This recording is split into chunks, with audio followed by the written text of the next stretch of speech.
अब धनुष यज्ञ का समाचार विश्वामित्र जी को मिला है।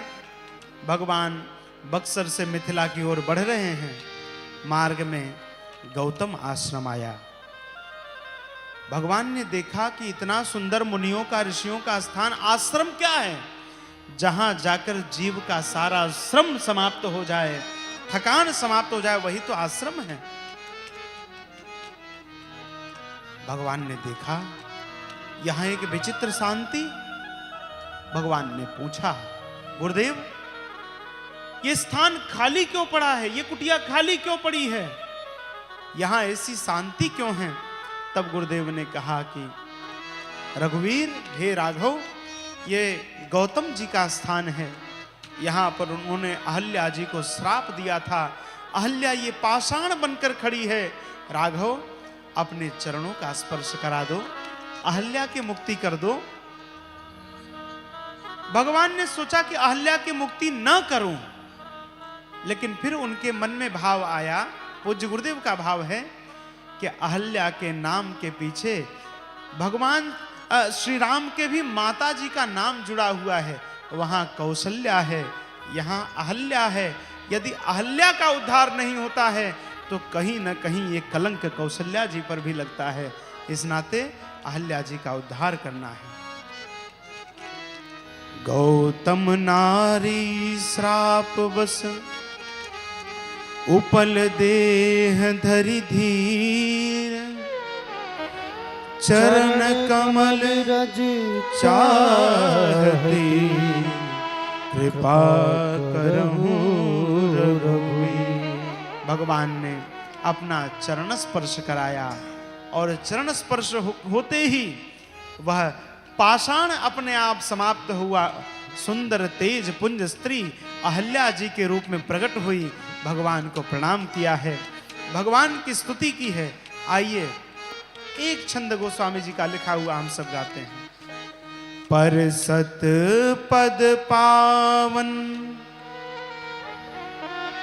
शोक न सावन, प्रगट भई तप पुंज सही, देखत रघुनायक जन सुखदायक, सन्मुख होई कर जोरी रही, अति प्रेम अधीरा पुलक शरीरा, मुख नहीं आई बचन कही, अतिशय बड़ भागी चरणन लागे, जुगल जलधार।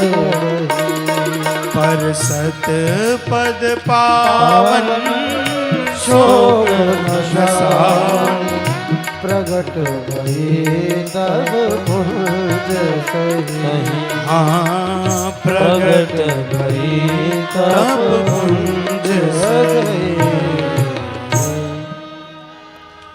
भगवान ने जब विश्वामित्र जी ने राघव जी से कहा, हे राघव, आप अपना चरण स्पर्श अहल्या जी को कराइए।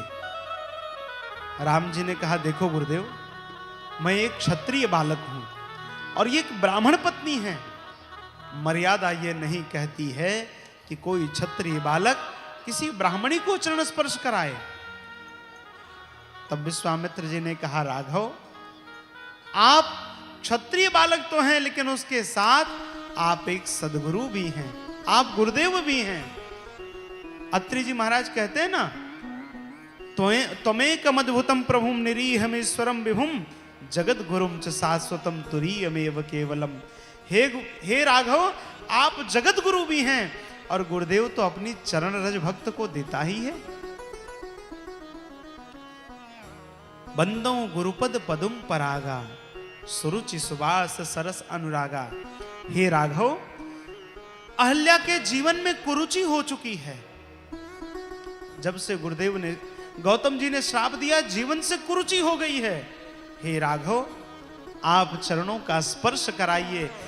आपके रज में सुरुचि है, आपकी चरण की रज जब इसे प्राप्त होगी तो इसको जीवन में रुचि आ जाएगी, सुरुचि हो जाएगी।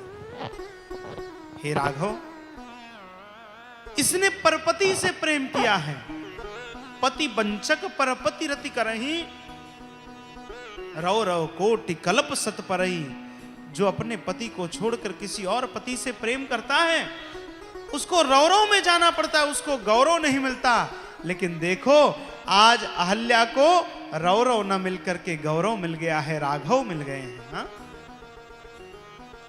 ये राघव, इसके जीवन में दुर्गंध आ गया है। आप अपने चरणों का स्पर्श करा के अपनी चरण रज से इसके जीवन में सुगंध भर दीजिए। हाँ? हे राघव, गुरुदेव की चरण रज अमीय मोरिमय चूरन चारू, समन सकल भवरुज परिवारू। गुरुदेव की चरण रज हमारे जीवन की सभी आदि व्याधियों को समाप्त कर सकता है। हे राघव, ये अहल्या बीमार हो गई है, एक प्रकार से इसको पैरालिसिस का अटैक हो गया है, इसके अंग नहीं काम कर रहे हैं। हे राघव, अपने चरणों का स्पर्श करा के औषधि देकर इसको आप स्वस्थ कर दीजिए। राघव जी ने चरणों का स्पर्श कराया। तेज पुंज स्त्री प्रकट हुई, अहल्या जी प्रकट हुई। जुगल नयन जलधार बही, मानो अहल्या जी के दोनों नेत्रों से जलधार बह रही है।